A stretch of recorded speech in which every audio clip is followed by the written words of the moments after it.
George Krumm here with part 2 of our boating accessories.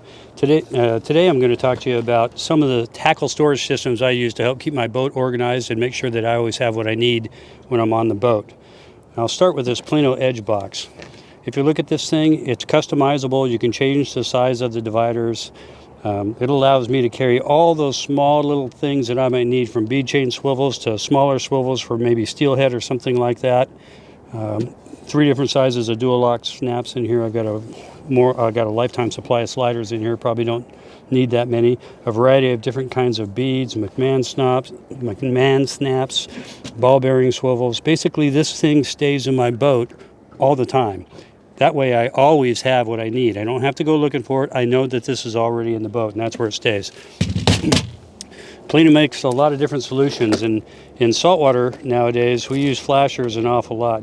We're not in saltwater today. I don't have my downriggers or anything like that, but Plano makes a flasher storage bag that I really like. It's got a mesh side, or actually it's mesh on both sides, which allows your flashers to dry out. You could even hang this thing up like this, and you could wash all your flashers down through the mesh side of the thing, and at least give them a quick once over, and that helps. And you might think that there's 1, 2, 3, 4, 6 slots. You can put 6 flashers in here. That's not true.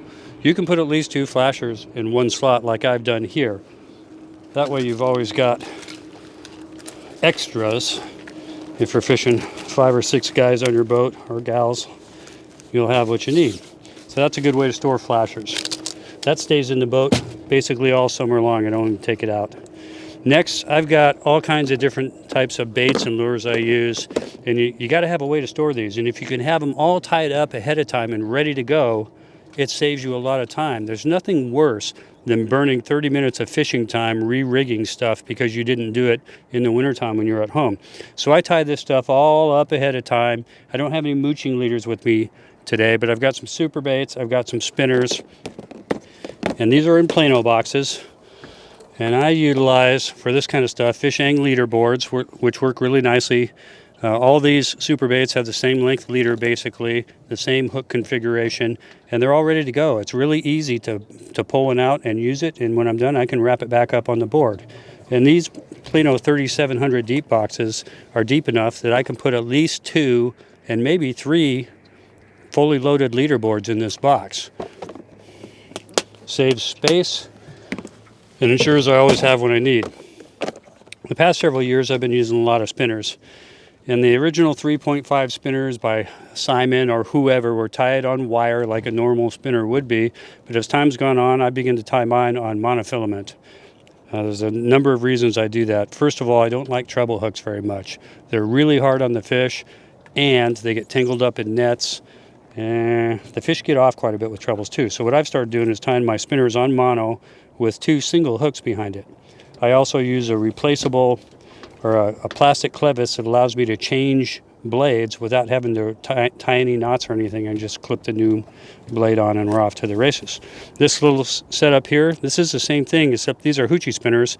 None of them have blades attached to them yet, so I can pick the blade as I'm getting ready to deploy a rod. Speaking of blades, there's so many different ones out there.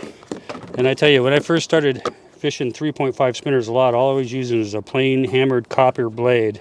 But now we've got all kinds of fantastic colors, and I carry a whole bunch of them with me, including the plain metallic finishes. But Chinook really likes chartreuse, so you see a lot of chartreuse in here. Chinook and Coho both like pinks, so you see a bunch of them too. And these spinner blades, they're painted, but if you just had them in a baggie or something, they'd eventually get all chipped up and the paint would start flaking off. So what I did is I took 2 small FishEng Leader Boards and I stick my blades in there, and then they don't get all chipped up and scratched up. So it's a quick and easy way to store a bunch of spinner blades. With that box of pre-tied spinners that I showed you a second ago, and this box of blades, I've got enough tackle there to troll spinners out in saltwater for a year. All right. Plano makes so many different kinds of boxes. Fillet knives, I'm kind of picky about my knives. I always have sharpeners with me, and I keep that kind of stuff in a big Plano box like this. I'll pop it open real quick and show you what else is in here. Work sharp steel. Long, stiff blade for things like halibut. Long, flexible blade for things like halibut and salmon. One of my favorites, trusty Cutco extendable blade fillet knife. Fish cleaning glove, cut resistant.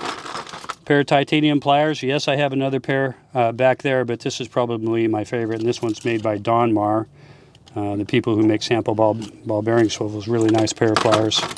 Another knife sharpener. A tape measure. I actually have two of these on my boat. One's under this seat box right here. One's in here. A rockfish descender just in case, and this is a Shelton's fish descender. I only use this for water less than about 150 feet and weights of less than 3 pounds, so you're not going to descend any giant rockfish with that. And then another Work Sharp, quick and easy sharpeners. And this thing will actually sharpen hooks fairly well too. So, Plano boxes, save the day, and these fit inside my seat boxes. So I can load them up real quick. And one of the most ingenious things I've seen come out in the past year is made by Fish Fighter Products, and it's their boat seat backpack. It is a really neat idea. And why? I mean, initially I didn't see it as being all that revolutionary, but I tell everybody when I get in the boat, if something happens to me and you need to get the truck, my truck keys are in here. My wallet's in here. A lot of times my phone is in here in this outside mesh pocket. But what's really remarkable about this thing is how big it actually is. I mean, each one of these seats has one of these boat seat backpacks, and in each one right now is at least the life preserver for that particular seat. Now, my life preserver is not in here because I'm wearing it right now, but I've got a medium weight fleece jacket in here. I've got a good Gore-Tex rain jacket. Got a Plano deep box full of flashers, and I could get more in this thing if I wanted to. I mean, these things actually have a lot of storage space. You don't necessarily have to fill them up, but if you're bringing people, they can stick their lunch in there or any personal items that they're bringing with them so that everything's not cluttering up the boat floor. So these are, I think, really ingenious, and they strap on to the seat. It's basically a one-size-fits-all.